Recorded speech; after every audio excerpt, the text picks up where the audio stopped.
Filipenses capítulo 1. Eu vou ler desde o versículo 1, mas nós vamos continuar a partir do verso 12, tá? Só vou pegar o 1 inteiro novamente, só para a gente ter a referência aqui da leitura, tá? Filipenses 1, versículo 1 em diante, diz assim: Paulo e Timóteo, servos de Cristo Jesus, a todos os santos em Cristo Jesus que estão em Filipos, com os bispos e diáconos. A vocês, graça e paz da parte de Deus, nosso Pai, e do Senhor Jesus Cristo. Agradeço ao meu Deus toda vez que me lembro de vocês. Em todas as minhas orações em favor de vocês, sempre oro com alegria, por causa da cooperação que vocês têm dado ao Evangelho desde o primeiro dia até agora. Estou convencido de que aquele que começou a boa obra em vocês vai completá-la até o dia de Cristo Jesus. É justo que eu assim me sinta a respeito de todos vocês, uma vez que os tenho em meu coração, pois, quer nas correntes que me prendem, quer defendendo e confirmando o Evangelho, todos vocês participam comigo da graça de Deus. Deus é minha testemunha de como tenho saudade de todos vocês, com a profunda afeição de Cristo Jesus. Esta é a minha oração, que o amor de vocês aumente cada vez mais em conhecimento e em toda a percepção, para discernirem o que é melhor, a fim de serem puros e irrepreensíveis até o dia de Cristo, cheios do fruto da justiça, fruto que vem por meio de Jesus Cristo, para a glória e louvor de Deus. Quero que saibam, irmãos, que aquilo que me aconteceu tem, ao contrário, servido para o progresso do Evangelho. Como resultado, tornou-se evidente a toda a guarda do palácio e a todos os demais que estou na prisão por causa de Cristo. E os irmãos, em sua maioria, motivados no Senhor pela minha prisão, estão anunciando a palavra com maior determinação e destemor. É verdade que alguns pregam Cristo por inveja e rivalidade, mas outros o fazem de boa vontade. Estes o fazem por amor, sabendo que aqui me encontro para a defesa do Evangelho. Aqueles pregam Cristo por ambição egoísta, sem sinceridade, pensando que me podem causar sofrimento enquanto estou preso. Mas o que importa? O importante é que, de qualquer forma, seja por motivos falsos ou verdadeiros, Cristo está sendo pregado. E por isso me alegro. De fato, continuarei a alegrar-me, pois sei que o que me aconteceu resultará em minha libertação, graças às orações de vocês e ao auxílio do Espírito de Jesus Cristo. Aguardo ansiosamente e espero que em nada serei envergonhado. Ao contrário, com toda a determinação de sempre, também agora Cristo será engrandecido em meu corpo, quer pela vida, quer pela morte. Porque para mim o viver é Cristo e o morrer é lucro. Caso continue vivendo no corpo, terei fruto do meu trabalho.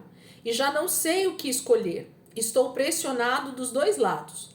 Desejo partir e estar com Cristo, o que é muito melhor. Contudo, é mais necessário, por causa de vocês, que eu permaneça no corpo. Convencido disso, sei que vou permanecer e continuar com todos vocês, para o seu progresso e alegria na fé, a fim de que pela minha presença, outra vez, a exultação de vocês em Cristo Jesus transborde por minha causa. Não importa o que aconteça, exerçam a sua cidadania de maneira digna do Evangelho de Cristo, para que assim, quer eu vá e os veja, quer apenas ouça a seu respeito em minha ausência, fique eu sabendo que vocês permanecem firmes num só espírito, lutando unânimes pela fé evangélica, sem, de forma alguma, deixar-se intimidar por aqueles que se opõem a vocês.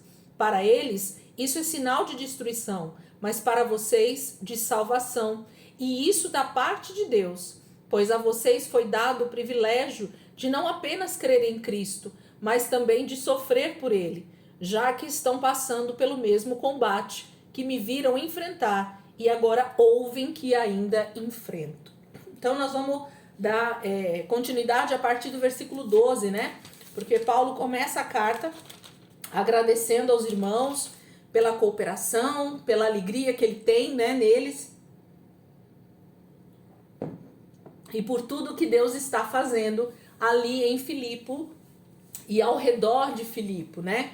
E aí ele começa no versículo 12 dizendo que quero que saibam, então ele dá uma notícia para os irmãos, né? Que aquilo que me aconteceu tem, ao contrário, servido para o progresso do evangelho. Como resultado, tornou-se evidente a toda a guarda do palácio e a todos os demais que estou na prisão por causa de Cristo. Então Paulo está dizendo assim, irmãos, eu quero dar uma notícia para vocês através dessa carta.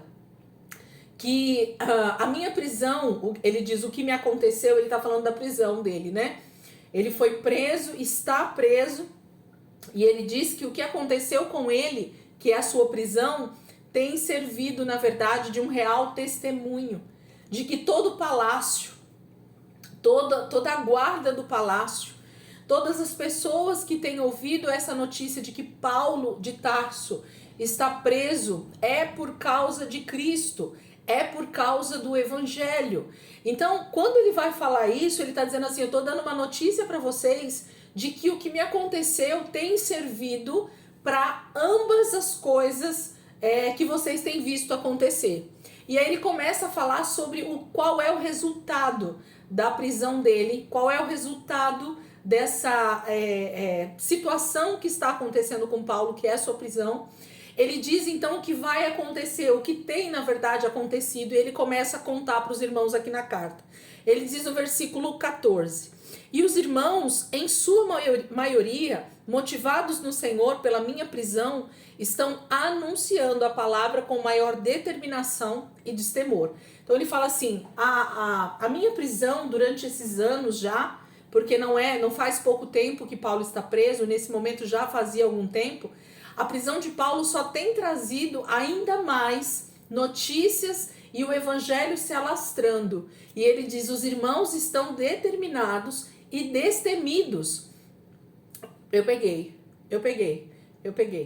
Eles estão determinados e destemidos a pregar o evangelho, porque eles veem o que eu estou passando, percebem que Cristo está em tudo isso, percebem o testemunho do evangelho, né, de pessoas sendo salvas, restauradas, libertas, curadas, né? Imagina o tanto de milagres, o tanto de salvação que estava acontecendo ali no primeiro século a partir de Cristo, né?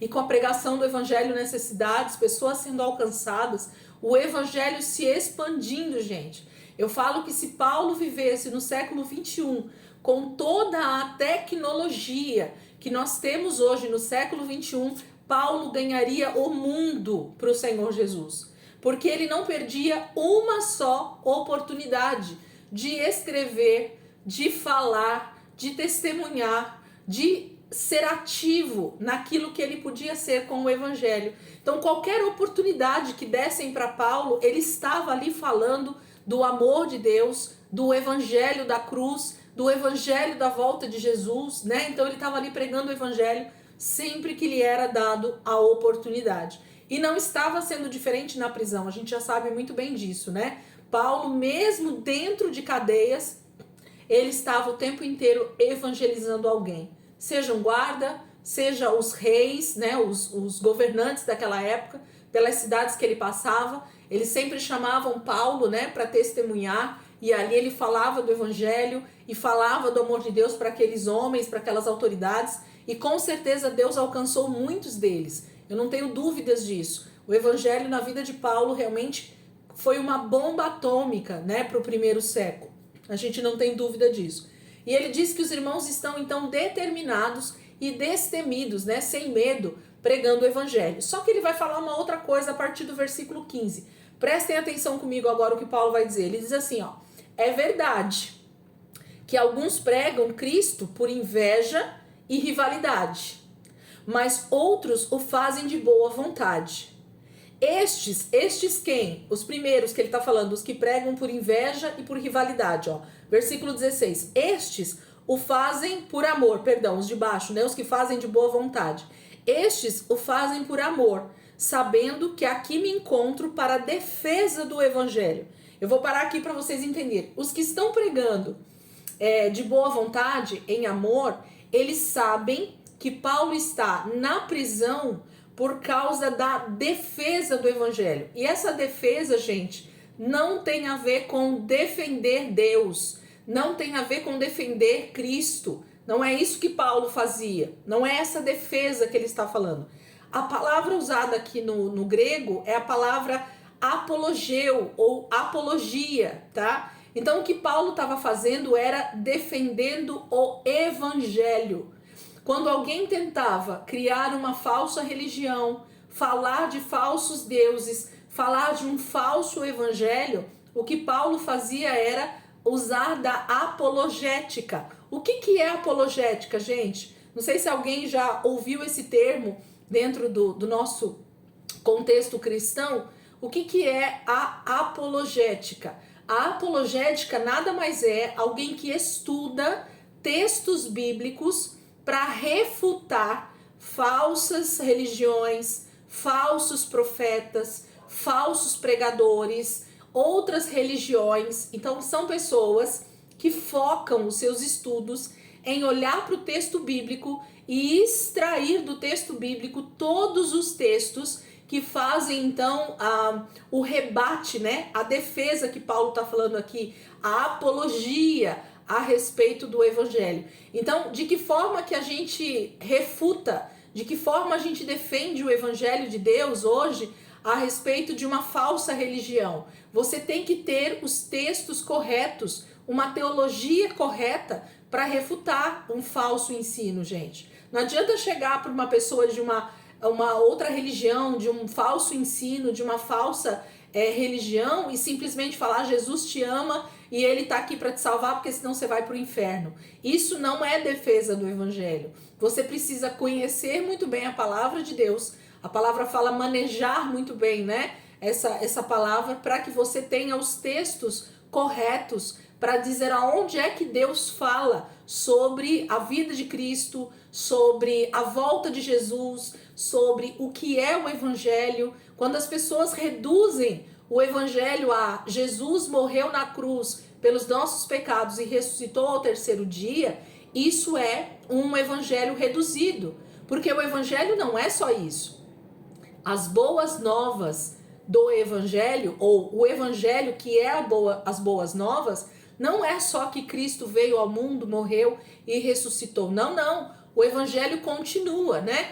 É aquele que subiu aos céus e que vai voltar e vai restaurar toda a terra e vai reinar sobre ela e vai vir com juízo sobre toda impiedade. Então, o evangelho, ele é de Gênesis a Apocalipse. Nós encontramos o evangelho lá no livro de Gênesis. A primeira vez que o evangelho é pregado é na queda do homem em Gênesis 3.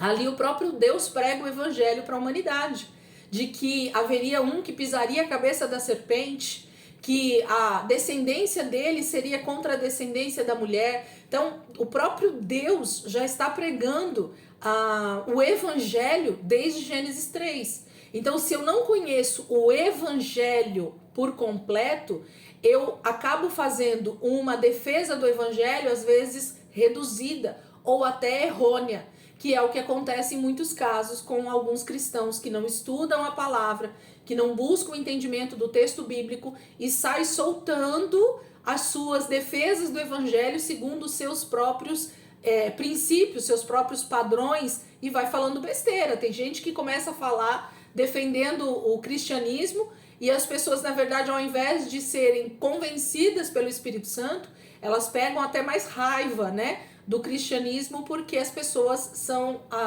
ao invés de confrontadas pela palavra, pelo próprio evangelho, ela é confrontada a respeito de dogmas religiosos, de doutrina humana, de conceitos humanos, né, de tradições humanas. Quantas vezes Paulo foi questionado, gente, a respeito das tradições judaicas, e ele era justamente afrontado pelo judaísmo da época. Nós vimos isso em várias passagens em Gálatas, em Corinto. Ele era muito confrontado, porque eles queriam implantar o judaísmo dentro do cristianismo, e Paulo então tinha que vir com defesa dos cristãos da época, porque não era o judaísmo que deveria ser o cristianismo, e nem o cristianismo ser o judaísmo, mas serem ambos um só corpo, convertidos ao Senhor Jesus. Então era isso que Paulo está falando aqui sobre defesa do evangelho, tá? Então ele diz no versículo 16: estes o fazem por amor, sabendo que aqui me encontro para a defesa do evangelho. Então Paulo estava preso porque ele precisava ir diante das autoridades para falar o que era o evangelho de Cristo, para chegar em autoridades, em pessoas que, se não fosse através da cadeia de Paulo, da prisão de Paulo, jamais essas pessoas entenderiam o que era a pregação de Paulo, o que era Cristo, o que era o evangelho de boas novas. Então, se não fosse dessa maneira, talvez Deus jamais conseguiria chegar naquelas autoridades da época do Império Romano com a pregação do evangelho, se não fosse através das cadeias de Paulo. Então, Paulo sabia que tudo aquilo que ele estava passando tinha a ver com um propósito eterno, com o propósito do próprio Pai, com o propósito de Deus na vida dele, porque ele era totalmente conhecedor da Torá, ele tinha tido um encontro com o Senhor, ele tinha agora a revelação através do Espírito Santo da Escritura, porque ele tinha um conhecimento muito vasto do Velho Testamento e ele conseguia então trazer isso para uma realidade, né? Então a sombra que estava lá no Velho Testamento, Paulo consegue transformar ela numa realidade espiritual do que Deus estava querendo dizer. Paulo falava grego, aramaico, hebraico, talvez o grego, né? Eu falei, o grego, o hebraico, o aramaico, talvez uma outra língua da época, né? Também de outros territórios ali do Império Romano. Então ele tinha condições de falar com qualquer autoridade, com qualquer pessoa que estivesse ali diante dele. Por isso o Senhor o levou às prisões, às cadeias, por um propósito do próprio Deus. Deus age da maneira que ele quer na minha e na tua vida. E não foi diferente na vida de Paulo. E ele tem convicção disso. Ele tem certeza disso. Então ele não perdia essa oportunidade. Então ele diz: estou aqui para a defesa do evangelho, para apologia, para ser um apologeta, que é aquele que defende o evangelho com a palavra, com uma boa teologia, viu? 17. Aqueles pregam Cristo por ambição egoísta, sem sinceridade, pensando que me podem causar sofrimento enquanto estou preso. Gente, sabe o que Paulo está querendo dizer aqui? Ele está dizendo assim, não tem uns que pregam por inveja, por rivalidade. Vocês acreditam que o que Paulo está querendo dizer assim, tem irmãos que estão lá fora, que não estão presos junto comigo, que estão lá fora pregando o evangelho, para que o Império Romano se revolte cada dia mais com o cristianismo e assim eu seja cada dia mais preso em cadeias, ou torturado aqui dentro, ou chicoteado, ou seja morto por causa do evangelho. Porque o que estava acontecendo? Paulo era a referência daquela época, naquele momento da história. Então, quando se falava de cristianismo, se falava de um tal de Paulo de Tarso, um cara que estava andando pelo Império Romano, por todo o Império, viajando e pregando esse evangelho sobre Cristo, sobre o senhorio de Cristo na nossa vida.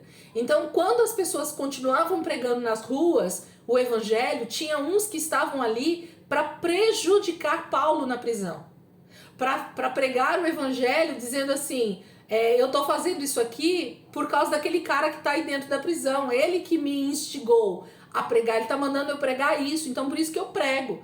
E com isso, era Paulo que era prejudicado na prisão. Muitas vezes, talvez ele foi martirizado ali, ele foi prejudicado mesmo, né? Ele foi, estou tentando achar a palavra, não é judiado, não é essa palavra que eu quero dizer. Provavelmente ele tenha tido problemas na cadeia dos líderes ou do Império Romano, porque ele era o líder dos cristãos naquele momento. Então, o que Paulo está dizendo assim, tem uns que pregam realmente por amor a Cristo, sabendo que o seu sofrimento, maltratado também, isso mesmo, provavelmente ele sofria repreensão dentro da cadeia por causa da pregação do evangelho dos irmãos aqui fora. E às vezes, gente, isso tem a ver até com o mau testemunho.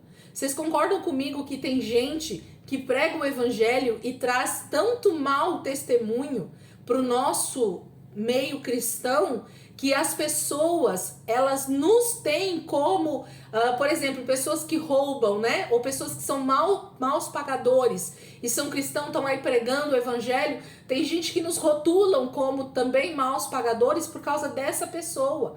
E nós muitas vezes deixamos de ter crédito em alguns lugares, porque quando sabem que nós somos cristãos, a gente perde com isso, porque tem pessoas fazendo mal. Entende o que Paulo está querendo dizer? Ele está falando assim, eu tenho sido maltratado, eu tenho sido muitas vezes pressionado aqui na cadeia, às vezes colocado em grilhões, porque tem pessoas aí fora pregando por inveja e por rivalidade. Eles querem mais é que Paulo continue sofrendo na prisão.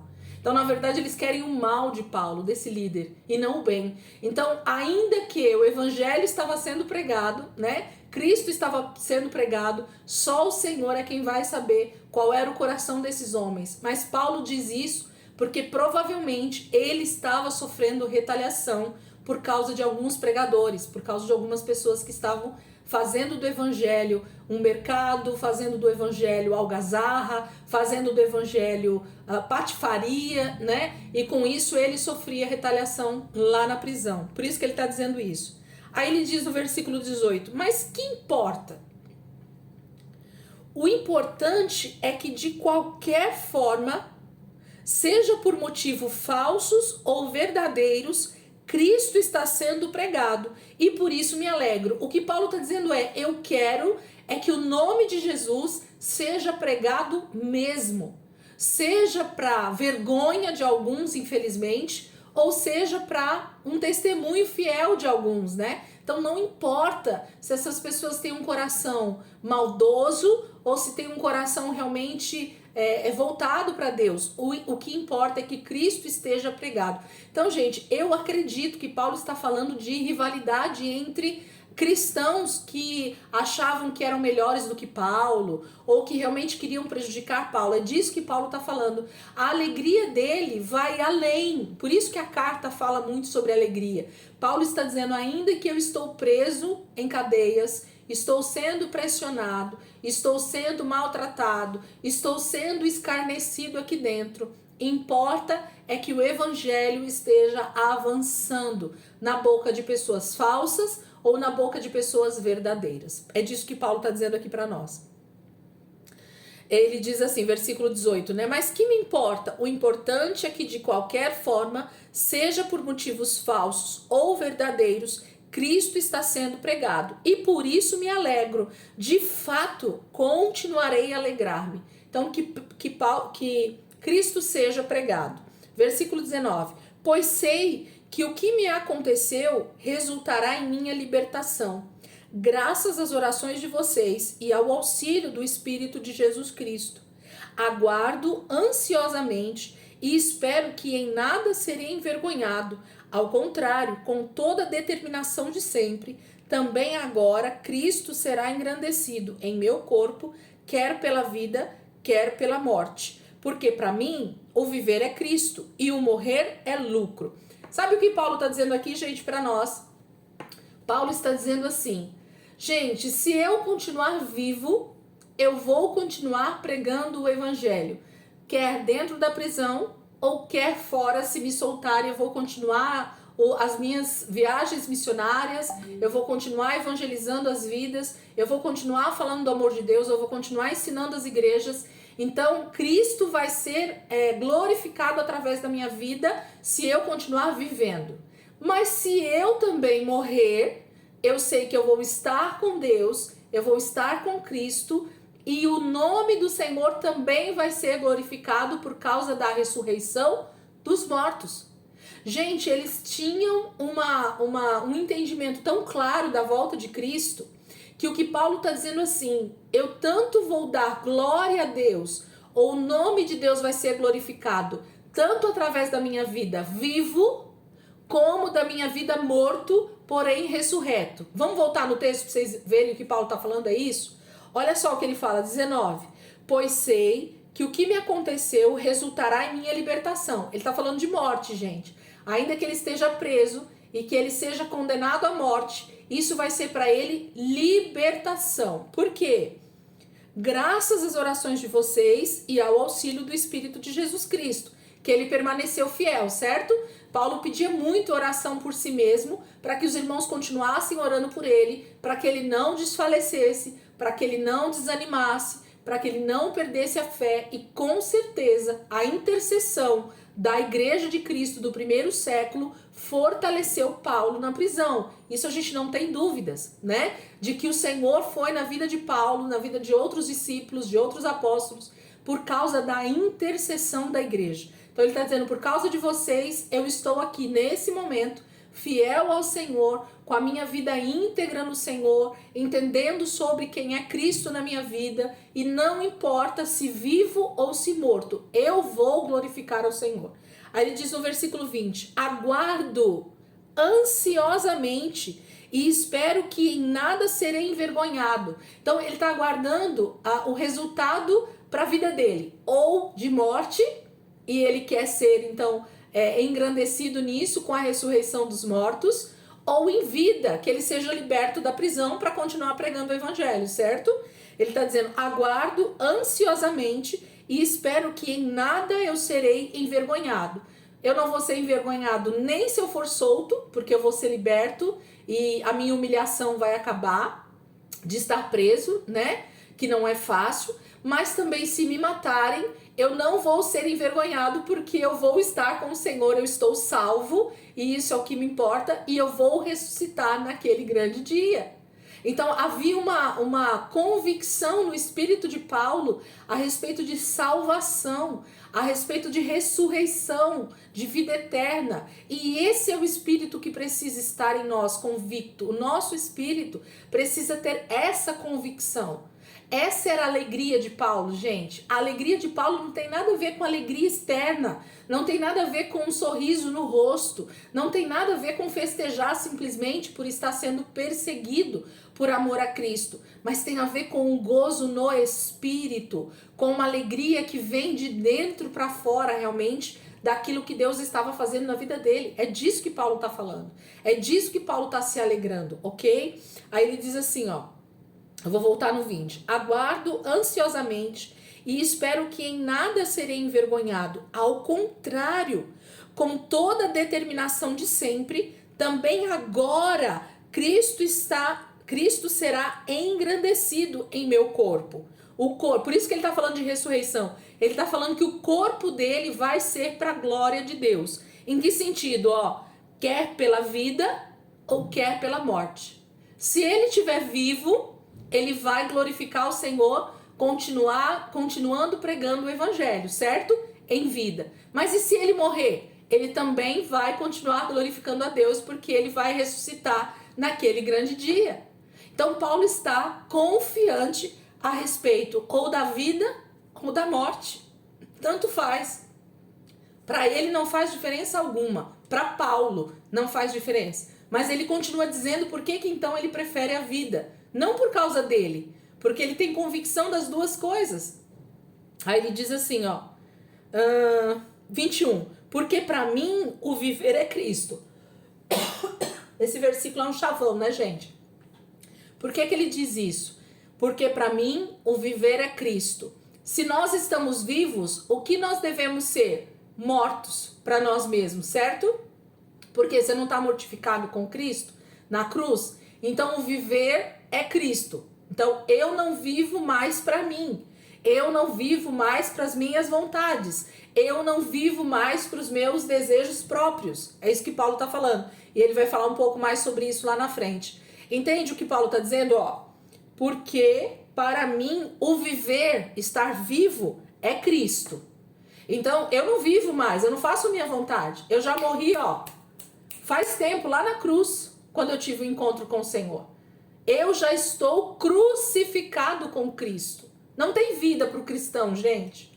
Vida para o cristão nessa terra não existe, ok? Nós precisamos ter essa convicção de mortificação diariamente. Então, por isso que Paulo vai sempre ressaltar essa questão da vivência como corpo de Cristo, de não viver para mim mesmo, de prestar atenção não somente na minha vida particular, mas na vida de todos, Eu preciso me preocupar com o que o meu irmão está pensando, se a minha vida está glorificando ao Senhor ou não. Então Paulo vai ressaltar isso, porque isso é uma verdade espiritual.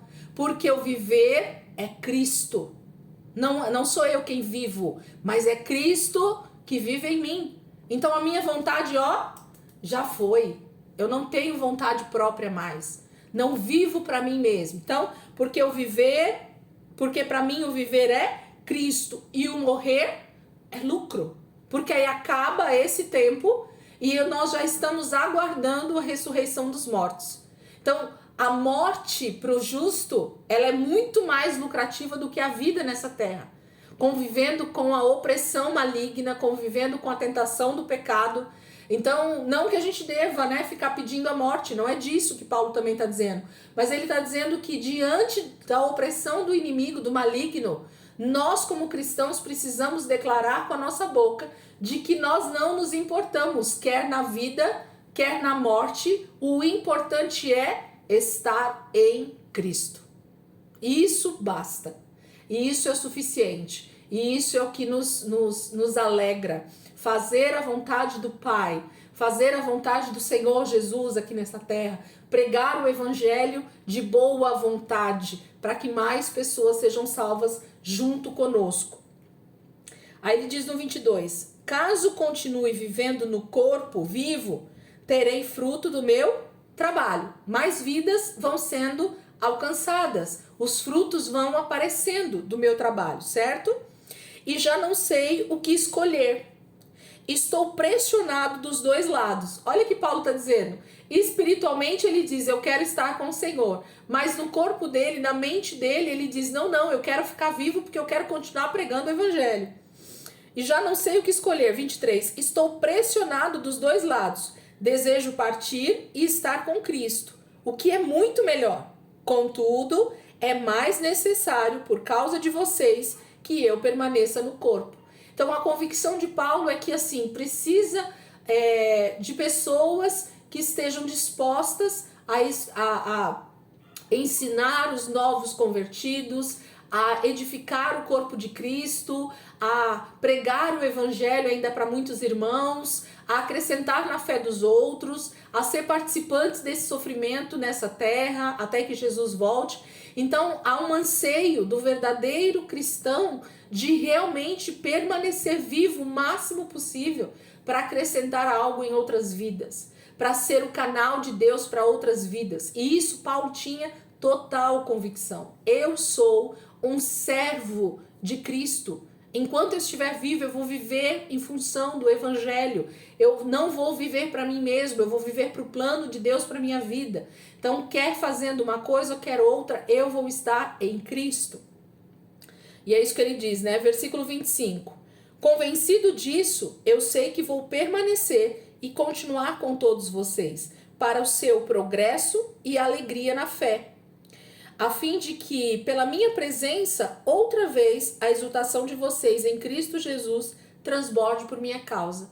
Que eu possa ir até vocês, irmãos, que eu possa estar com vocês, que eu possa permanecer vivo, que eu seja liberto, que eu seja solto dessas cadeias para continuar estando perto de vocês e assim fazer com que a gente cresça juntos, fazer com que a gente seja edificado como corpo, acrescentar ao reino de Deus. Essa era a maior vontade de Paulo, ok? Estar solto, estar livre, continuar ensinando, pregando o evangelho, fazendo a vontade do Pai. Versículo 27. Não importa o que aconteça, exerçam a sua cidadania de maneira digna do evangelho de Cristo, para que assim, quer eu vá e os veja, quer apenas ouça a seu respeito em minha ausência, fique eu sabendo que vocês permanecem firmes num só espírito, lutando unânimes pela fé evangélica, sem de forma alguma deixar intimidar por aqueles que se opõem a vocês. Paulo está dizendo assim, irmãos, não importa o que aconteça comigo, se eu morrer, que vocês continuem sendo íntegros, vivendo como cidadãos romanos, porém como cidadãos do céu, como cristãos de verdade. Porque se eu for até vocês, que eu vá e tenha essa alegria de ver vocês firmes, em Cristo, unidos no Senhor, mas se eu morrer também, vocês contem, se eu puder ir, que eu veja isso. E se eu morrer, que eu não morra achando que vocês amanhã vão se desviar desse verdadeiro evangelho. Então, Paulo, quando ele vai escrevendo essas cartas, irmãos, o que ele tem em mente é que isso seja lido e relido e lido novamente e realmente os irmãos vão tendo convicção de verdades de vida de Deus, de como é ser um verdadeiro cristão, mesmo em meio à perseguição, mesmo em meio a um império caído, como era o Império Romano ali, já nessa época do ano 60, 62. Então, assim, havia um verdadeiro caos que aquele império estava vivendo já, mas ele dizia, vocês como cristãos, vivam de forma digna do evangelho. Vivam de forma digna de serem chamados cristãos, vivam de forma digna de serem reconhecidos como cristãos. Não façam vergonha para o evangelho, né? Se dizendo evangélicos, defendendo uma fé evangélica, a fé evangélica que fala de defender o evangelho, né?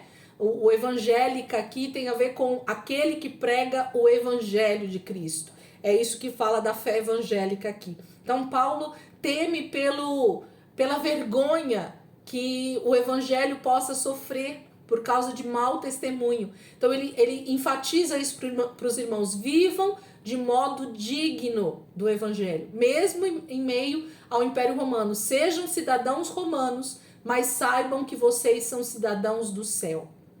Então, não importa onde a gente esteja, né? Brasileiro, americano, japonês, não importa, que nós sejamos primeiramente de uma identidade celestial. Então, a nossa maneira de viver precisa ser única, segundo o padrão do nosso Pai.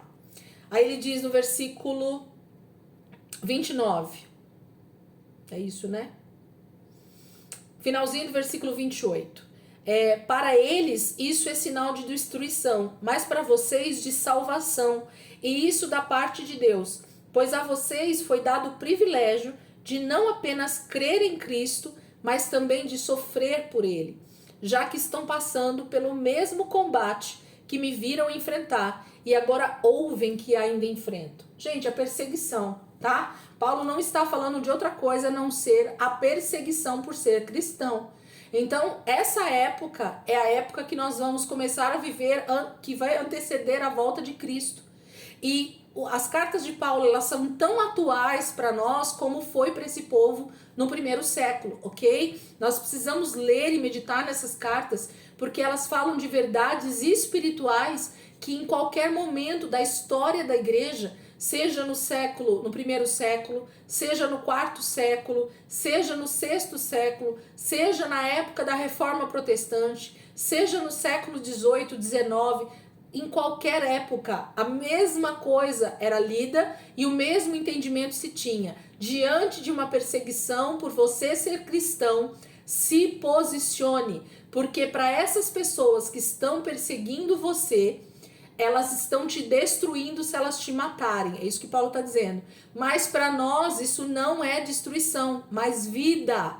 Porque se nós morremos sofrendo por Cristo, nós temos convicção da ressurreição. Nós temos a nossa convicção de salvação em Cristo.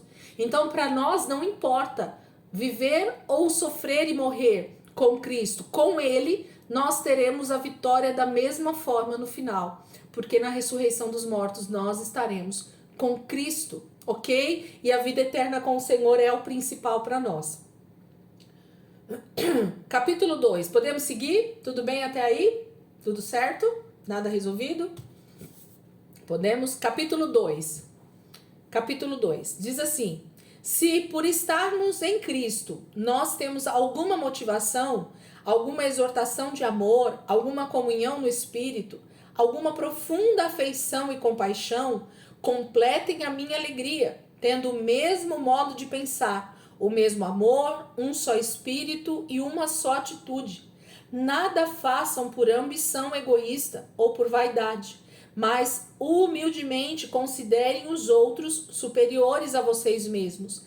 Cada um cuide não somente dos seus interesses, mas também dos interesses dos outros. Gente, Paulo está sendo enfático a respeito do posicionamento como cristãos. Nós precisamos entender que nós não somos superiores uns dos outros quando nós achamos que sabemos mais, que somos mais espirituais, que temos mais dons, que temos mais entendimento da palavra, o que quer que seja, a posição hierárquica que você tenha na igreja, ou uma posição social, ou um entendimento maior da palavra, nada disso nos faz ser superiores uns aos outros em Cristo, porque todos nós somos considerados como filhos, e como filhos temos direito à mesma parte na herança. Então Paulo está dizendo, irmãos, percebam que nada do que vocês fizerem por ambição egoísta, por vaidade,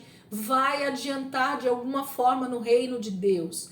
Percebam, entendam isso, por favor. Paulo está exortando a igreja de Filipos a permanecer em um só espírito. E esse segundo espírito que ele fala está em letra minúscula. Então é um só espírito na comunhão, mas em um só espírito, sendo o primeiro lá que ele fala, no Espírito de Deus. Então a gente precisa ser convencido disso, de que nós precisamos uns dos outros. E eu falo que esse estudo das cartas de Paulo só nos faz ser confrontados cada dia mais a respeito de um cristianismo que vive em prol do próximo, a um cristianismo que entende que é corpo de Cristo e que nenhuma parte no corpo é mais importante do que a outra, que os dons espirituais eles não são para o meu benefício próprio, mas para o benefício do próximo, de que a minha posição como um líder ou como um superior no quesito entendimento só me faz ser mais servo dos outros. Então esse foi o entendimento que o Senhor vem construindo na nossa mente, e se esse não foi o entendimento que eu passei, que o Senhor possa te instruir melhor do que eu, talvez, para esse entendimento, porque é isso que Paulo está dizendo. Em todas as cartas, ele enfatiza a mesma coisa. Nós somos corpo, nós precisamos uns dos outros, nós somos dependentes do Senhor, nós precisamos viver em função do nosso próximo, nós precisamos pensar muito bem no que nós fazemos, se nós estamos dando bom testemunho ou mau testemunho pelo que fazemos. Ah, mas a palavra de Deus diz que eu posso comer carne, eu vou comer carne, mas se teu irmão acha que você não deve comer e isso está fazendo ele pecar, não coma. Lembra, gente? Corinto, o livro de 1 e 2 Coríntios nos ensina muito a ser cristão. Por quê? Era uma igreja muito cheia dos dons, muito usada dentro dos dons, da manifestação dos dons espirituais, mas era uma igreja extremamente egoísta na sua maneira de agir uns com os outros. E essa não é a igreja que vai estar com o Senhor na eternidade. A igreja que vai estar com o Senhor na eternidade é a igreja que entende que é corpo e que nós precisamos uns dos outros e que independente dos meus dons, dos meus talentos, da minha sabedoria, do título que eu tenho de presbítero, pastor, diácono, obreiro, o que quer que seja, eu dependo do próximo. Eu dependo do meu irmão. Eu estou ali para ser edificado junto com ele como igreja de Cristo. Então esse é o entendimento que Paulo o tempo inteiro diz. Gente, para que ficar pensando a respeito de título, de lugar, de hierarquia? Paulo está dizendo, seja corpo, seja um só em espírito, sejam unânimes no entendimento da palavra, sejam edificadores uns dos outros, sejam suporte uns para os outros. É isso que Paulo está dizendo. No versículo 4 ele é claro, cada um cuide não somente dos seus interesses, mas também dos interesses dos outros. Paulo está dizendo assim, gente, não é para a gente deixar a nossa vida para viver a vida dos outros. Não é isso que Paulo está dizendo. Paulo está dizendo assim, você não pode pensar somente em você quando você tem atitudes na sua vida. Você precisa pensar se a sua palavra está atingindo alguém negativamente, se a maneira com que eu tenho agido tem feito outras pessoas pecarem contra Deus, se a minha maneira de viver tem sido uma maneira que não tem glorificado a Deus na minha casa, com a minha família, se os meus filhos olham para mim e veem Cristo na minha vida, é isso que Paulo está dizendo. Cada um precisa, cada um cuide não somente dos seus interesses, mas do interesse do próximo. É isso. Eu quero que todos estejam do meu lado na ressurreição dos mortos. Eu quero que todos estejam comigo na eternidade. E por causa disso, eu vou sofrer muitas vezes a mortificação da minha carne cada dia mais, para que outras pessoas também sejam salvas para o Evangelho. É disso que Paulo está dizendo. Versículo 5. Seja a atitude de vocês a mesma de Cristo Jesus. E ele vai dar uma receita. Sabe a receita de bolo? Aí, Paulo não está dizendo que nós devemos ter nós precisamos, cada um cuide não somente dos seus interesses, mas também dos interesses dos outros. Aí ele vai dar um exemplo para nós, que é o exemplo máximo disso.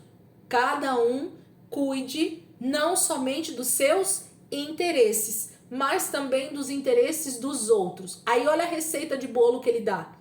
Seja a atitude de vocês a mesma de Cristo Jesus.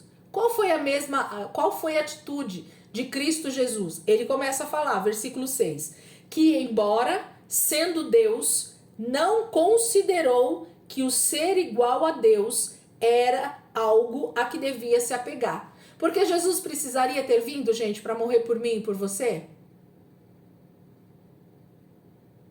Não.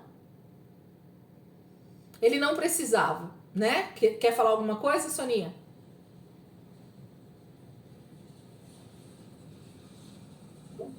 Não, ele precisava porque ele tinha que obedecer a Deus, né? Que é o Pai. Você falou tudo, entende? Então por que eu tenho que mortificar minha carne? Por que eu tenho que ser servo um dos outros? É isso que Paulo está falando aqui. Entende, ó? Jesus, ele é Deus. Ele é Deus. Mas ele não se importou de ser reduzido a filho. Deus decidiu descer alguns degraus. Vamos continuar lendo aqui para vocês entenderem, ó. Que embora sendo Deus, então Jesus é Deus, ok? Nós não podemos esquecer isso. Jesus é Deus. Não considerou que o ser igual a Deus era algo a que devia se apegar. Porque se ele viesse na forma de Deus, o que aconteceria com o homem na terra? Simplesmente nós todos seríamos mortos pela santidade dele, ok? Então ele não podia vir na forma de Deus. Ele não tinha condições de se aproximar do homem na forma de Deus, ok? Então ele não podia vir na forma de Deus. Versículo 7. Mas se esvaziou de quem? A si mesmo. Então é como se ele deixasse toda a sua divindade, ok? Então Jesus, para vir, ele precisou se esvaziar de Deus, da forma de Deus, da sua total divindade, da sua onipresença, onipotência e onisciência. E então, olha só, mas se esvaziou a si mesmo, vindo a ser servo. Então ele não veio simplesmente como filho, mas ele veio primeiro como servo, porque ele ia ter que obedecer.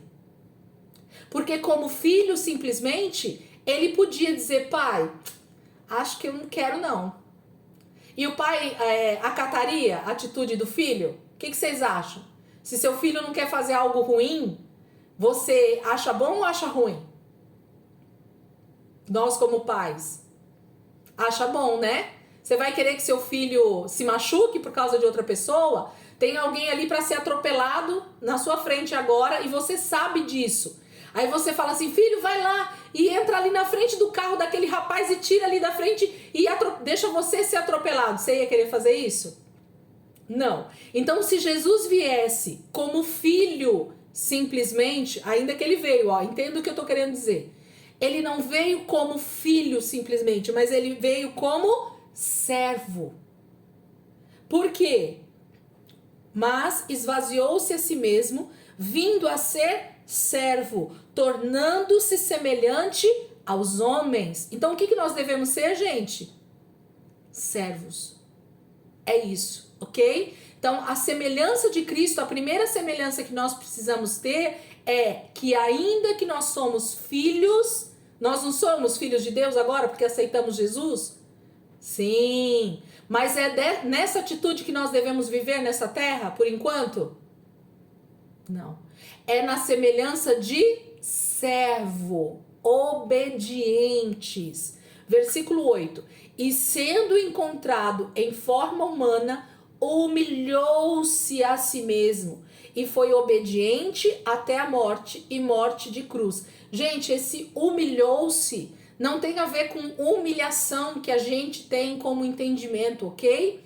Jesus não foi humilhado no sentido de que ele se deixou, de que ele simplesmente podia ter retrucado. Não, ele desceu na forma mais baixa que ele podia ser de filho para obedecer. Então, muitas vezes, a nossa vontade não vai poder ser feita. Não vai. Porque eu preciso obedecer à vontade do Pai. E para isso eu sou servo.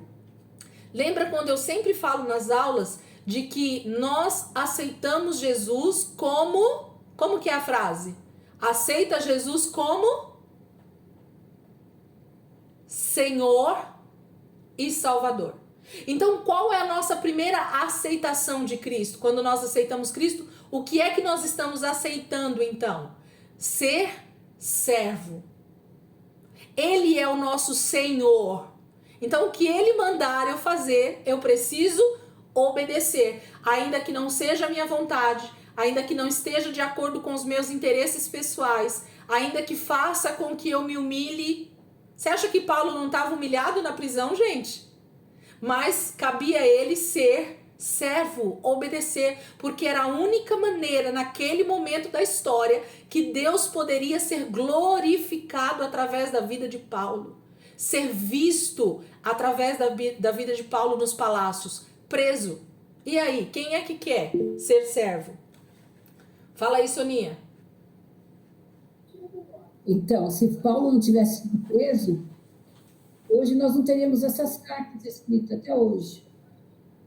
Então, Deus sabe o que faz deixando ele lá quietinho na cadeia. Com certeza. Na verdade, assim, Soninha, a gente até poderia ter muitos ensinos, né? Se Paulo estivesse fora, como Pedro escreveu, como João escreveu, né? João não foi preso, ele foi preso só no finalzinho lá e escreve Apocalipse, preso na ilha de Patmos, né? Mas ele escreveu as cartas lá, a primeira, segunda e terceira carta de João, Pedro também. Então, a gente tem Tiago que escreveu também. Então, assim, a gente sabe que Deus poderia ter usado Paulo fora das prisões também, mas ele mesmo diz que o que aconteceu com ele, aqui nesse versículo, vai fechar, né? O que aconteceu com ele nesse tempo era propício para que os palácios ouvissem de Jesus, entende? Então tinha a ver com o Império Romano sendo evangelizado, gente. Quem é que quer ser preso para evangelizar gente grande? Vamos fechar aqui? Porque aí vai fechar e eu não vou conseguir continuar falando. Voltem rapidinho.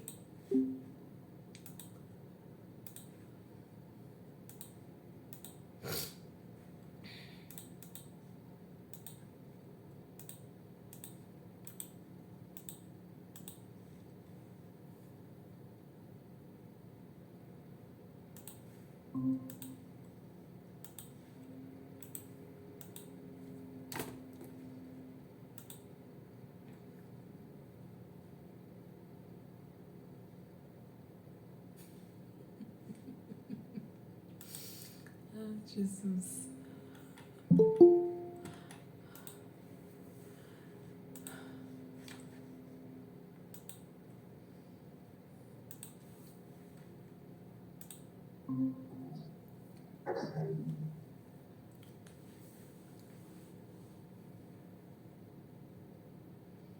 Eita, o cenário da Daiane tem até chuva, gente. Olha lá. Tá até chovendo no cenário dela. Que isso, menina? Jesus, isso é chique demais. Acho que o povo aí fica postando essas fotos nas redes sociais, é com essas imagens de fundo, viu? O povo tá nem viajando e tá aí postando foto, né? Ai, Deus.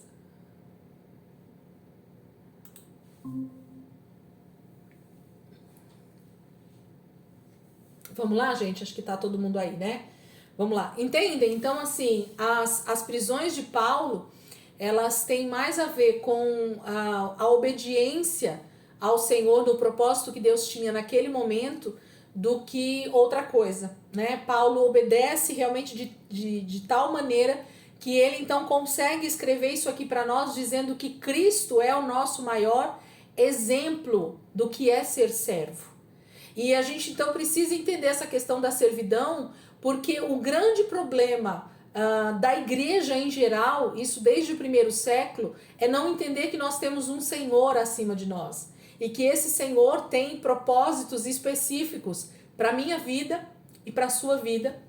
E esse principal propósito tem a ver com servir uns aos outros em amor, em não pensar nos nossos próprios interesses. Jesus não pensou nos seus interesses, mas ele pensou na salvação dos outros, e por isso ele sofreu o que ele sofreu, e por isso ele se humilhou, e por isso ele foi encontrado na forma de homem, e por isso ele obedeceu até a morte, e morte de cruz. Versículo 9. Por isso, por causa dessa maneira de ser servo, por ter se humilhado a tal ponto e obedecer ao Pai de maneira firme, de maneira de maneira servil, né? Sendo servo de verdade, não desobedecendo em momento nenhum. Aí Paulo dá a resposta, versículo 9. Por isso que Deus o exaltou à mais alta posição e lhe deu o nome que está acima de todo nome, para que o nome de Jesus se dobre todo o joelho, nos céus, na terra e debaixo da terra, e toda língua confesse que Jesus Cristo é o Senhor, para a glória de Deus Pai. Então, ele só pôde ser exaltado a essa posição de filho, a essa posição de Senhor sobre toda a humanidade, porque ele foi exemplo. Olha que tremendo isso, gente. Presta atenção nisso. Jesus só pôde se tornar filho e Senhor sobre nós, né? Salvador e Senhor sobre nós, porque ele obedeceu primeiro ao Pai. Então, ele só podia ser o filho unigênito do Pai, o primogênito, o primeiro, a primícia de Deus, se ele então obedecesse até o final, se ele fosse esse servo fiel até o final, se ele obedecesse ao propósito do Pai. E aí Paulo dá essa receita para nós aqui, nesse finalzinho aqui no meio do capítulo 2, porque essa é a receita para nós também recebermos a nossa salvação eterna. Nós só vamos conseguir alcançar o nível de entendimento a respeito do que é ser salvo, do que é estar com Cristo eternamente, no momento em que nós realmente entendemos esse papel de servos, entendemos o nosso papel como filhos e servos. Então, a mesma maneira que Cristo agiu, pensou, obedeceu, se humilhou, porque muitas vezes obedecer ao Pai realmente vai ser humilhante. Vai ter que mortificar a minha vontade própria. E isso engloba tantas coisas, gente. Isso é tão tremendo, isso é tão profundo. Entender servidão, quando nós não entendemos o que é ter um Senhor sobre as nossas vidas de forma natural, né? Nós no século 20, 21, não temos ideia do que é servidão no sentido de senhorio sobre nós, né? De ter um Senhor que nos compra, que paga o preço por nós, e nós devemos obedecer cegamente a esse Senhor, não importa o que ele nos peça para fazer. Então, esse é o entendimento da igreja de Cristo. E a igreja, infelizmente, não tem entendido isso. Mas cada um se preocupa com os seus próprios interesses. Então, é os meus interesses que importam. Então, se não for do meu jeito, eu não quero que seja. Então, se não for da minha forma, então eu não quero que seja. Então, se não for debaixo do meu entendimento, eu abro uma igreja para mim. Então, se não for do meu jeito, eu crio uma outra igreja para mim. Então, se não for do meu jeito, sabe assim? E nós vamos vivendo Ah, não, irmão, do jeito que você quer, muito legalista. Você está sendo muito legalista. Não pode isso, não pode aquilo. Eu não posso fazer nada da minha vida, a vida é minha e eu faço o que eu bem quero. Quem falou, meu irmão, que a vida é sua? Se você foi comprado por alto preço, você não tem mais vida. Paulo acabou de dizer para nós ali, o viver é Cristo. Eu tenho um Senhor sobre mim. Senhor, o que é que o Senhor quer que eu faça hoje? Esse deveria ser o nosso chavão, né? A nossa frase todos os dias ao acordarmos. Eu não deveria viver para mim mesmo. Eu deveria viver segundo o que o meu Senhor deseja para minha vida.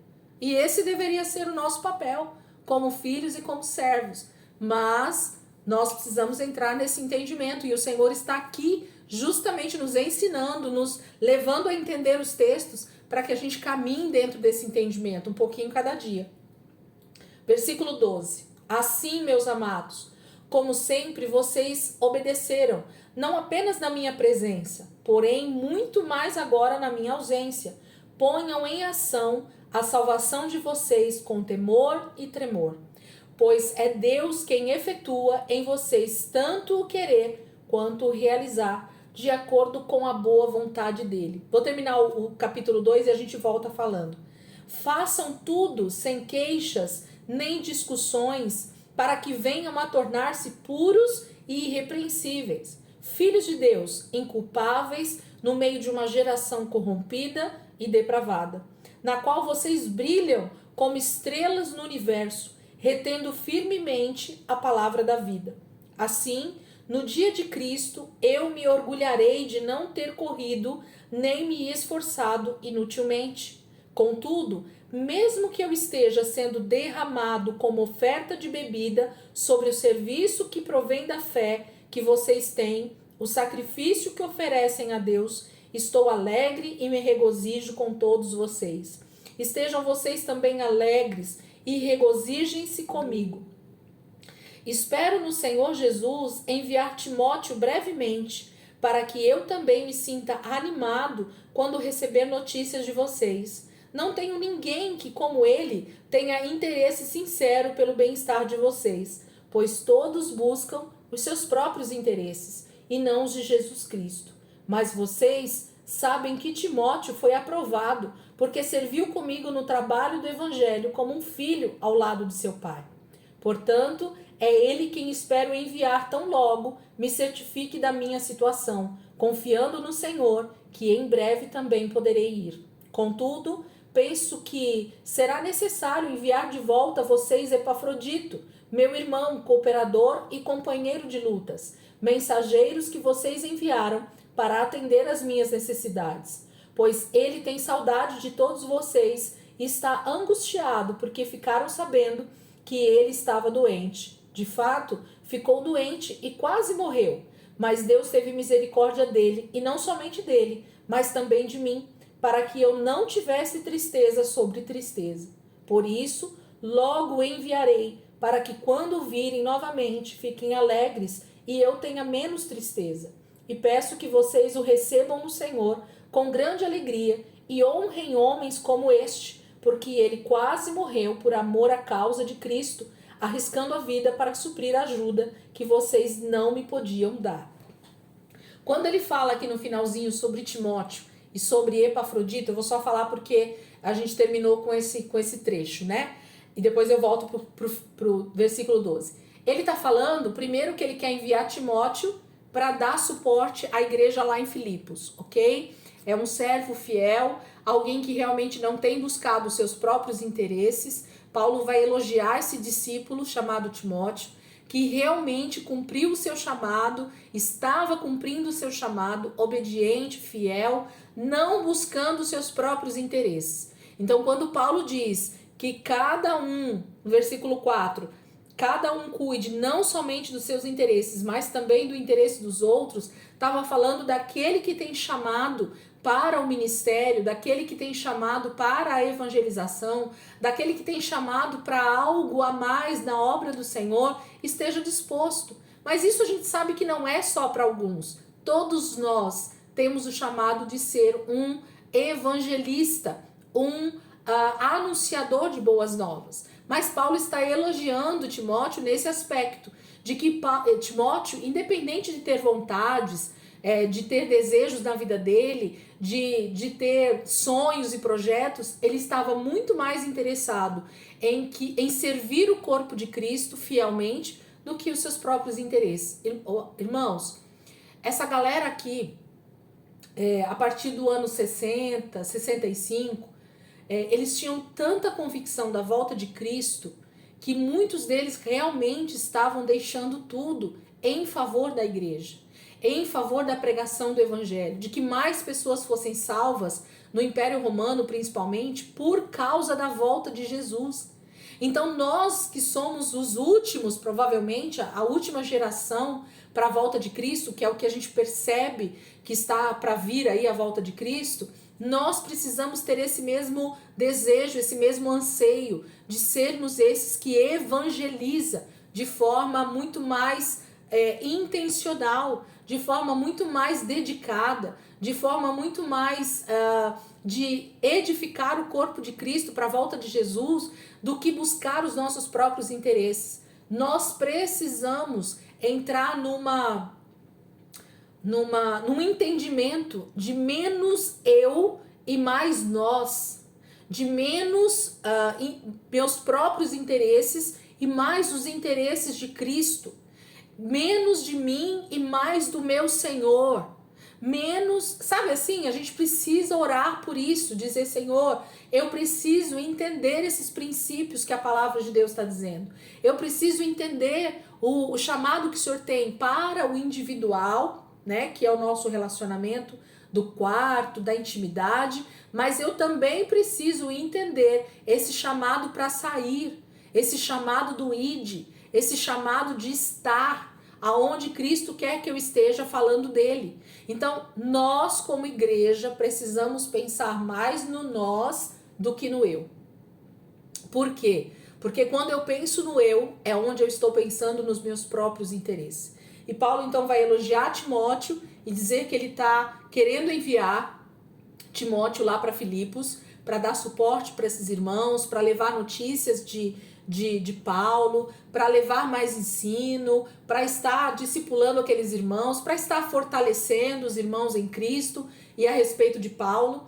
Mas ele diz assim, eu estou enviando a vocês o Epafrodito, que é o irmão que estava lá em Filipos e que trouxe notícias para Paulo, por isso Paulo está escrevendo essa carta de volta, porque Epafrodito chega até Paulo com notícias de Filipos, né, da cidade de Filipos, da igreja que está lá. E quando ele chega com essas notícias, ele fala de como os irmãos estão perseverando, de como os irmãos estão firmes lá no Senhor, e essa é a alegria de Paulo. Essa é a maior alegria de Paulo, de receber as notícias da igreja de Cristo ao redor do Império Romano. Mas, infelizmente, Epafrodito, por conta da viagem, provavelmente, por conta das privações, por conta da dificuldade na viagem, ele fica doente quando ele chega até Paulo e quase morre. E aí Paulo diz assim, eu não queria ter a tristeza de ter que enviar uma carta para vocês dando a notícia da morte de Epafrodito. Porque essa carta ela poderia estar sendo então escrita sim para notificar a igreja de Filipos de que o irmão que eles tinham enviado para trazer notícias, que era Epafrodito, ele tinha morrido na viagem, ou ele tinha morrido lá onde Paulo estava. Então percebem que Paulo está dizendo assim, eu não queria ter tristeza sobre tristeza. Tristeza de ver Epafrodito morto, e nem a tristeza de ter que enviar a notícia para vocês, desse irmão tão querido de vocês, desse servo que tem servido a igreja de Filipos, mas graças a Deus ele está bem, e eu estou enviando ele de volta então para vocês com notícias, e não vejo a hora de estar junto com vocês, e mandar Timóteo também. Então é sobre isso que Paulo está falando aqui no final, né? Ele quer ter alegria de ver novamente Epafrodito chegando lá com essa carta e com notícias de Paulo e continuar ali com os irmãos edificando o corpo de Cristo em Filipos. Mas voltando aqui para o versículo 12, ele diz assim, se nós pensarmos como igreja, como corpo, então Paulo está dizendo, assim meus amados, como sempre vocês obedeceram, não apenas na minha presença, mas porém, muito mais agora na minha ausência, ponham em ação a salvação de vocês, com temor e tremor, pois é Deus quem efetua em vocês tanto o querer quanto o realizar, de acordo com a boa vontade dele. Paulo está dizendo assim, vocês estão aí sendo edificados, o Espírito Santo está agindo na vida de vocês, vocês estão crescendo como corpo de Cristo, vocês já entenderam que é buscar o interesse de todos e não buscar o seu próprio interesse. Eu tenho recebido boas notícias a respeito de vocês, então perseverem com a minha presença ou com a minha ausência, façam aquilo que é certo. E aí Paulo nos dá uma palavra que eu gosto bastante desse versículo, porque ele diz assim, pois é Deus, não é Paulo, não é Pedro, não é Tiago, não é Epafrodito, que vai levar a igreja a crescer nesse entendimento, mas é o próprio Deus quem faz isso, ok? Nós somos só instrumentos que o Senhor usa, pois é Deus quem efetua em vocês, igreja, tanto o querer quanto o realizar. Gente, como é que eu sei a vontade de Deus para minha vida?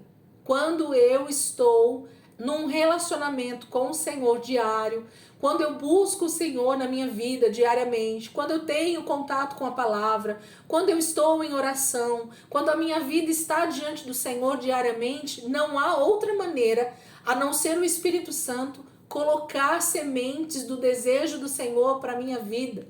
Então eu começo a saber, a desejar as coisas de Deus, porque é o próprio Espírito quem está pondo esse desejo em mim. Mas as pessoas que não têm relacionamento com Deus, não têm relacionamento com a palavra, elas não buscam o Senhor, buscando esse entendimento, não querem conhecer o propósito de Deus, não querem conhecer a palavra de Deus, o que Deus está dizendo sobre esse tempo, elas acabam não sabendo nem o querer, muito menos o efetuar de Deus na vida delas. Então eu não preciso ir longe, eu não preciso procurar pessoas para descobrir o meu propósito, o que Deus quer da minha vida, porque é o próprio Senhor. Paulo está dizendo no versículo 13, pois é Deus quem efetua em vocês tanto o querer. Sabe aquele desejo que o seu coração começa a queimar, a arder de vontade de fazer para o Senhor? De avançar, de pregar, de falar, de ensinar, de estudar, tudo que você tem vontade de fazer e que você, por estar nesse relacionamento com o Senhor, sente esse ímpeto no teu espírito, você sente uma vontade muito forte dentro de você, esse é o querer de Deus para você. É isso que Deus quer para você. Sabe aquele sentimento que nós temos no nosso coração, uma vontade que queima no nosso coração? Esse é o querer de Deus para você. E é Ele quem está pondo essa vontade no teu coração. É o Senhor quem está plantando esse desejo no teu coração. Mas é Ele também que vai te ajudar a efetuar a vontade que Ele mesmo está colocando no teu coração.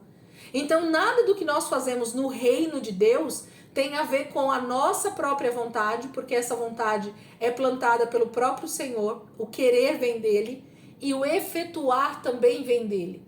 Então é isso que Paulo está dizendo, pois é Deus quem efetua em vocês tanto o querer quanto o realizar. De acordo com o que, gente? Com a boa vontade dele.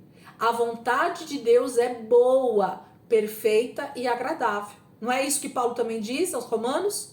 Então, ele está dizendo aqui que o querer vem do Senhor. Quando nós estamos, então, ligados com essa videira, quando nós estamos realmente arraigados no Senhor, quando nós estamos nesse relacionamento com o Senhor diário, não é possível que você não entenda o teu propósito, o teu chamado quando você está em Cristo.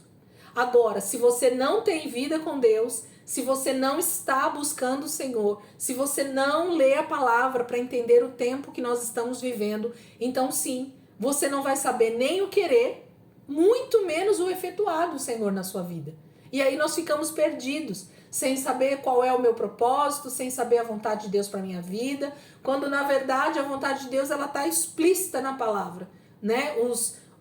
As leis, os mandamentos, a vontade de Deus, ela está totalmente escrita na palavra de Deus. Basta que eu esteja em contato com Ele. Eu vou saber tanto o querer, e é Ele quem vai efetuar esse querer na minha vida. É Ele que vai me conduzir em tudo que eu vou fazer. Por quê? Porque eu estou sendo guiado pelo Espírito de Deus. Então, a maneira mais clara, mais objetiva de nós não fazermos as nossas próprias vontades, mas a vontade do nosso Senhor e Salvador Jesus Cristo, é estarmos nesse relacionamento íntimo com Ele todo dia, toda hora, orando em espírito, buscando a palavra, lendo a palavra, meditando na palavra, contemplando o Senhor, né? Fazendo com que a nossa vida seja uma vida de devoção, seja onde for. Ah, não tenho tempo. Mentira. Você está dirigindo, você tem tempo. Você está lavando a louça, você tem tempo. Você está limpando a casa, você tem tempo. Você está fazendo um bebê dormir, você tem tempo. Entende? Enquanto nós estamos fazendo as nossas coisas ordinárias, nós temos contato com o Senhor através da oração, através da meditação, através de um louvor que nós estamos cantando ou ouvindo, através de um versículo que a gente está ali meditando, que a gente leu mais cedo. Isso é estar na presença do Senhor durante todo o dia. E com certeza nós vamos entendendo o querer, que é o próprio Deus quem coloca, e Ele vai nos ajudar no efetuar. E nós vamos então completar a nossa carreira, assim como Paulo completou a dele. Então ele continua dizendo no 14: façam tudo sem queixas e nem discussões, para que venham a tornar-se puros e irrepreensíveis, filhos de Deus, inculpáveis no meio de uma geração corrompida e depravada, no qual vocês brilham como estrelas no universo, retendo firmemente a palavra da vida. Gente, quando nós vamos agindo de forma contrária a este mundo caído, as pessoas ficam até sem entender o nosso posicionamento, a nossa maneira de viver. Nossa, você não está interessada em ganhar mais dinheiro? Não estou interessada em ganhar mais dinheiro. Nossa, você não está interessada em viajar para o exterior? Não estou interessada em viajar para o exterior. Por que eu iria? Para que eu iria? Nossa, mas você não está interessada em abrir uma outra empresa? Não estou interessada. Eu estou interessada em viver aquilo que o Senhor tem para mim. Então, se o Senhor tem para mim mais 10 empresas e Ele está colocando esse querer no meu coração porque eu estou em relacionamento com Ele diário, eu vou abrir mais 10. Mas se o Senhor quiser que eu feche a empresa que eu tenho para viver em prol do reino, eu também vou viver na total dependência dEle. Então, isso é ter um relacionamento com o Senhor diariamente e então entender tanto o querer como o efetuar. Nós temos vivido em uma sociedade totalmente corrompida e depravada, onde todo eu é que faz a diferença. Então é o meu prazer, é o meu crescimento, é a minha vida, é o meu prazer nas coisas que eu faço, é o meu sucesso, é eu que apareço, é eu e nada de nós. Não existe nós na linguagem dessa sociedade corrompida e depravada. É o meu prazer. Se está bom pra mim, então tá bom. Se não tá bom pra mim, então eu não quero. Isso é uma geração corrompida e depravada. Entende? Então, no meio dessa geração corrompida e depravada que pensa no eu, nós como igreja precisamos brilhar como estrelas, como filhos de Deus, agindo de maneira ousada, segundo a palavra de Deus. Então, tudo que vai contra essa sociedade corrompida e depravada vai chamar atenção para uma perseguição. Então, todas as vezes que você for vista como filha de Deus ou filho de Deus, pode ter certeza que de uma maneira ou de outra vão vir elogios, porque geralmente vem, né, dependendo da atitude que a gente toma, mas também vão vir as pedradas, porque geralmente tem a ver com a maneira de viver contrária a essa geração corrompida e depravada. Esse é o grande problema, né? Ao mesmo tempo que as pessoas querem nos aplaudir por causa das atitudes de bondade, de misericórdia, né, de domínio próprio que nós temos, de servir as pessoas. Por outro lado, quando nós então vamos indo contra todos os princípios desse mundo, então nós também vamos sendo perseguidos. Então, há sempre um misto de elogios, mas também de grande perseguição. Podem perceber isso? Hoje as redes sociais, elas são um reflexo disso. Eu odeio essa massa que adora pregar o evangelho somente nas redes sociais, mas quando sofre ataques, querem se defender de maneira arrogante, de maneira presunçosa, atacando outros, às vezes até cristãos contra cristãos. Isso para mim é horrendo. E Paulo com certeza repreenderia de forma muito objetiva esses cristãos. Por quê? Porque estão vivendo segundo os seus próprios interesses e não os interesses dos outros. Estão escandalizando o nome de Cristo. Estão sendo pedra de tropeço para o evangelho, ok?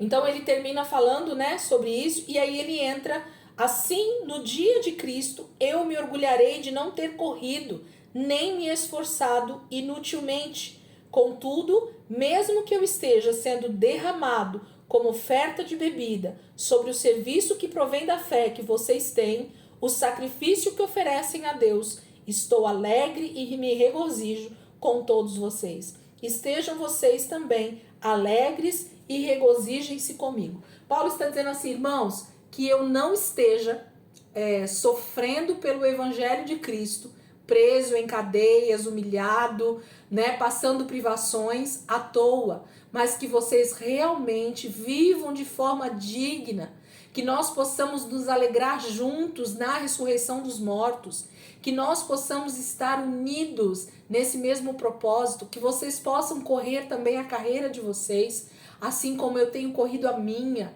que vocês possam estar junto comigo nesse mesmo propósito, que assim como eu tenho sofrido aqui, vocês possam estar também sofrendo aí, mas sabendo que o nosso sofrimento tem um porquê.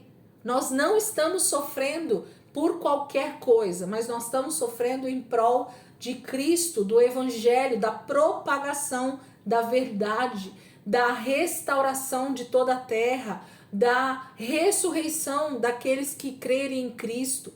Então, de um propósito muito maior nessa terra, que é cumprir a vontade de Deus para nós. Então, ele diz que ele quer se alegrar com eles, né? Assim, no dia de Cristo, né, na ressurreição dos mortos, eu me orgulharei de não ter corrido nem me esforçado inutilmente. Quando ele fala sobre ser, contudo, 17, contudo, mesmo que eu esteja sendo derramado como oferta de bebida, gente, ele está falando sobre os sacrifícios que eram oferecidos lá no tabernáculo, lá no templo, que fala de ser uma oferta pelo pecado.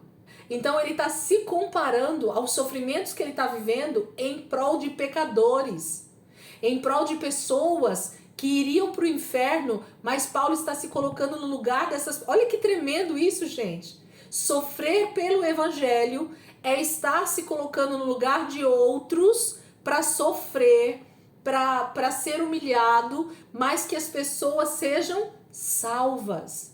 Ok? Aquelas ofertas que eram entregues no tabernáculo e no templo eram em prol de pecados. E Paulo está se colocando como essa oferta de pecado, ok? Por outras pessoas para que elas se salvem. Então, se eu precisar ser esmagado, se eu precisar ser oferecido como holocausto, para que muitas pessoas sejam salvas, que eu seja. É isso que Paulo está dizendo. E ele quer se alegrar naquele grande dia, na ressurreição dos mortos. Ele quer se alegrar por ter cumprido, então, a vontade do Pai, a palavra de Deus, de não ter pensado em si mesmo, mas sim na salvação de muitos. Isso é formidável, né? Ter esse entendimento, chegar a essa maturidade. Isso é maturidade em Deus, né? E na vida também. Então, nós precisamos caminhar para esse lugar de maturidade em Deus. Ainda que nós estejamos no primeiro degrau, existe uma corrida, existe um caminhar que nos leva para esse lugar de maturidade, onde realmente eu entendo a minha posição em Cristo, o meu lugar de servo, o meu lugar de mortificação, o meu lugar de entrega. Eu vou entendendo esses lugares e eu passo a não ser alguém totalmente eu. Não, eu coloco nós na minha vida. É para nós sermos edificados, é para que nós conheçamos a Cristo, é para que nós estejamos juntos naquele grande dia. Tudo tem a ver com nós. Se eu estiver só eu lá naquele grande dia, então eu não fiz o meu trabalho. Amém, queridos? Nós temos 5 minutinhos. Vamos começar aqui o capítulo. Acho que vocês entenderam aí, né? Alguém quiser perguntar alguma coisa, até cansei aqui de tanto falar. Capítulo 3. Ele diz assim: finalmente, meus irmãos, alegrem-se no Senhor. Escrever de novo as mesmas coisas não é cansativo para mim e é uma segurança para vocês. Cuidado com os cães, cuidado com esses que praticam o mal, cuidado com a falsa circuncisão, pois nós é que somos a circuncisão, nós que adoramos pelo Espírito de Deus, que nos gloriamos em Cristo Jesus e não temos confiança alguma na carne, embora eu mesmo tivesse razões para ter tal confiança. Se alguém pensa que tem razões para confiar na carne, eu ainda mais.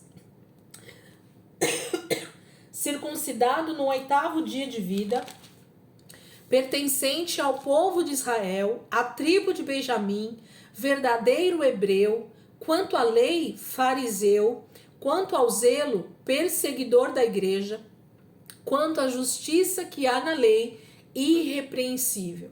Mas o que para mim era lucro, passei a considerar como perda por causa de Cristo. Mais do que isso, considero tudo como perda comparado com a suprema grandeza do conhecimento de Cristo Jesus, meu Senhor, por quem perdi todas as coisas. Eu as considero como esterco para poder ganhar Cristo e ser encontrado nele, não tendo a minha própria justiça que procede da lei, mas a que vem mediante a fé em Cristo, a justiça que procede de Deus e se baseia na fé. Quero conhecer Cristo, o poder da sua ressurreição e a participação em seus sofrimentos, tornando-me como ele em sua morte, para que de alguma forma alcançar a ressurreição dentre os mortos. Paulo é tão forte nessa carta, porque ele já está realmente, gente, num nível de maturidade espiritual tão grande. Ele já tem caminhado tantos anos com o Senhor, desde o seu encontro com Cristo na estrada de Damasco, e ele tem passado por tantas situações durante todos esses quase 30 anos aqui que já passaram, né? 20 e poucos anos aqui que já tinham se passado, desde o encontro dele com o Senhor em Damasco até esse momento na prisão de Roma. E ele sabia que aquele eram os últimos anos dele em vida, e ele sabia que o tempo que ele tivesse era para aproveitar o máximo possível. Então ele diz assim, gente, muito cuidado com aqueles que vão vir depois que eu morrer. Cuidado com os cães, e aqui os cães está falando de pessoas que realmente não têm o mérito de serem chamados como servos de Cristo, mas que estão realmente ali. Eu vou trazer um entendimento melhor na próxima aula para vocês sobre esses cães aqui, que não vai dar tempo da gente falar hoje, mas Paulo está dizendo sobre o entendimento que nós precisamos ter como igreja nos últimos dias, porque serão muitos falsos profetas, falsos mestres, enganadores, talvez enganando, se possível, até os eleitos. Então ele está falando de gente que vai estar tentando de alguma maneira deturpar o evangelho de Cristo. E esse é o cuidado que todo cristão precisa ter. Por quê? Porque se nós não conhecermos as Escrituras, se nós não estivermos enraizados em Cristo Jesus, se a nossa construção não estiver alicerçada na rocha que é Cristo, nós vamos ser então enganados, porque a palavra está dizendo que muitos serão enganados, que nós não sejamos encontrados enganados naquele grande dia. Porque Paulo está falando novamente no final do que a gente leu aqui, que a gente vai ler semana que vem, tem a ver de novo com ele ser encontrado em Cristo na ressurreição dos mortos. Ele não quer ser envergonhado, gente. Ele não quer chegar no final da vida dele, depois da morte, e ainda não ter essa expectativa da ressurreição.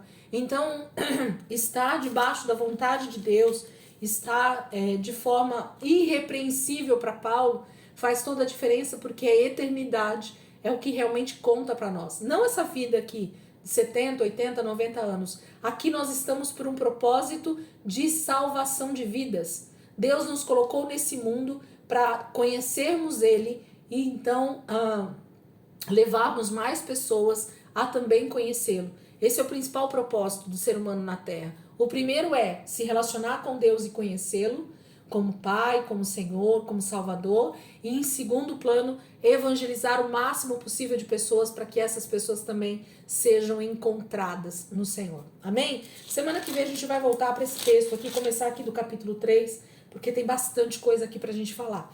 E a gente vai seguir. Eu acredito que semana que vem a gente termine também o livro de Filipenses. E aí a gente começa na outra semana o livro de 1 Timóteo. Amém, queridos?